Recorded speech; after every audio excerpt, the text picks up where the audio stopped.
गिरफ्तारी दिल्ली के नजफगढ़ से हुई है। पुलिस सर्विलांस की मदद से आरोपी मधुकर को गिरफ्तार किया गया। वहीं देव प्रकाश मधुकर के वकील दावा कर रहे हैं कि मधुकर ने सरेंडर किया है। वो बीमार है और इसीलिए दिल्ली में इलाज करवा रहा था। शुक्रवार को ठीक होने के बाद उसने पुलिस के सामने सरेंडर किया। पुलिस आज मधुकर को कोर्ट में पेश करके उसकी रिमांड लेने की कोशिश करेगी। वहीं आज सुबह पुलिस मधुकर की गिरफ्तारी और उसके रोल को लेकर प्रेस कॉन्फ्रेंस करने वाली है। दूसरी तरफ बाबा नारायण साकार हरि का अब तक कोई पता नहीं चल सका है। पुलिस की कई टीमें उसके ठिकानों पर छापेमारी कर रही हैं, लेकिन उसका कोई सुराग नहीं मिल पा रहा है।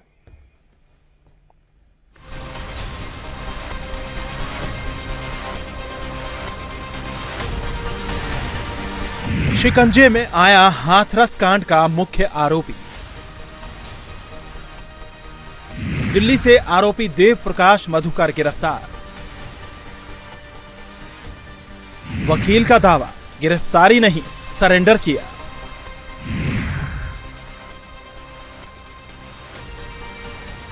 हाथरस कांड की जांच कर रही यूपी एसटीएफ की टीम को बड़ी कामयाबी मिली है। एसटीएफ ने बाबा नारायण साकार हरि का राइट हैंड माने जाने वाले और हाथरस कांड के मुख्य आरोपी देव प्रकाश मधुकर को गिरफ्तार कर लिया है। एसटीएफ ने मधुकर को शुक्रवार देर रात दिल्ली के नजफगढ़ से गिरफ्तार किया। 2 जुलाई को हादसे के बाद से बाबा नारायण साकार हरि के साथ साथ मुख्य सेवादार देव प्रकाश मधुकर भी फरार था। हाथरस पुलिस ने उस पर 1 लाख का इनाम घोषित किया था।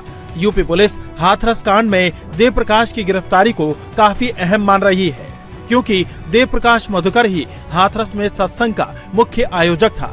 देव प्रकाश मधुकर पाखंडी बाबा नारायण साकार हरि का खास भी है। हादसे के बाद से बाबा ने उसी से फोन पर काफी देर तक बात की थी। देव प्रकाश मधुकर पंचायती राज विभाग में जूनियर इंजीनियर था। बाबा के संपर्क में आने के बाद मधुकर नारायण साकार हरि का सबसे खास सेवादार बन गया।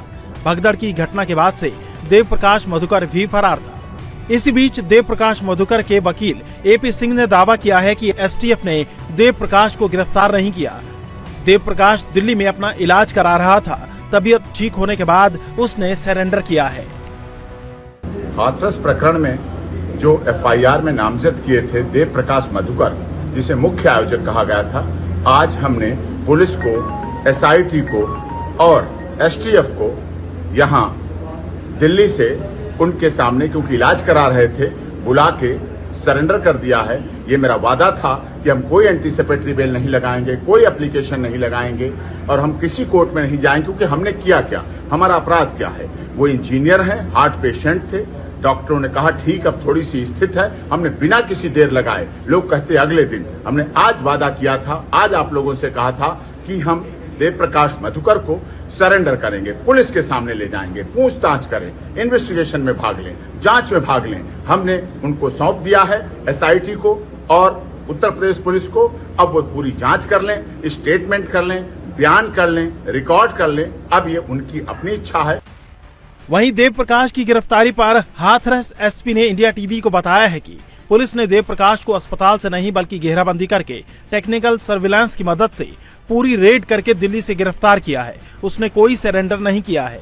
पुलिस आज सुबह देव प्रकाश की गिरफ्तारी और उसके रोल को लेकर प्रेस कॉन्फ्रेंस करने जा रही है। वहीं गिरफ्तारी के बाद देव प्रकाश के वकील उसकी बीमारी का बहाना बनाकर उसे बचाने की कोशिश में लगे हैं। उनका स्वास्थ्य ध्यान रखा जाए, हार्ट पेशेंट है, कोई चीज उनके साथ गलत ना हो, ये मेरा इसीलिए मैंने कोर्ट में सरेंडर नहीं किया। मैंने कहीं एप्लीकेशन नहीं लगाई, कोई एंटीसिपेटरी बेल नहीं लगाई, जिससे कि ये माना जाता कि हम बचना चाहते हैं, हम छुपना चाहते हैं। कहीं भागे नहीं थे, कहीं नहीं गए थे, अच्छा इलाज कराने के लिए आए। अब स्थिति स्टेबल है, खतरा नहीं है, लेकिन फिर भी उनका इलाज कराया जाए और हमने देव प्रकाश मधुकर को उन्हें एसटीएफ और उत्तर प्रदेश पुलिस को बता के, बुला के सौंप दिया। हाथरस भगदड़ में 121 लोगों की जान चली गई। पुलिस बाबा के सेवादारों और सत्संग के आयोजकों के खिलाफ एफआईआर दर्ज कर जांच पड़ताल कर रही है। देव प्रकाश मधुकर की गिरफ्तारी के बाद पुलिस अब तक हाथरस कांड में 7 आरोपियों को गिरफ्तार कर चुकी है। इससे पहले पुलिस 2 महिलाओं समेत 6 सेवादारों को गिरफ्तार कर चुकी है, लेकिन अब भी सबसे अहम गिरफ्तारी देव प्रकाश मधुकर की ही मानी जा रही है। देव प्रकाश मधुकर हाथरस का रहने वाला है।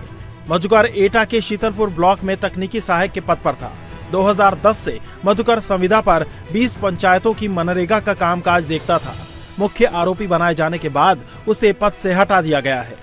देव प्रकाश ने 10 साल पहले ही गांव छोड़ दिया था और पूरे परिवार के साथ सिकंदरा राव इलाके में दामादपुरा की नई कॉलोनी में रह रहा था।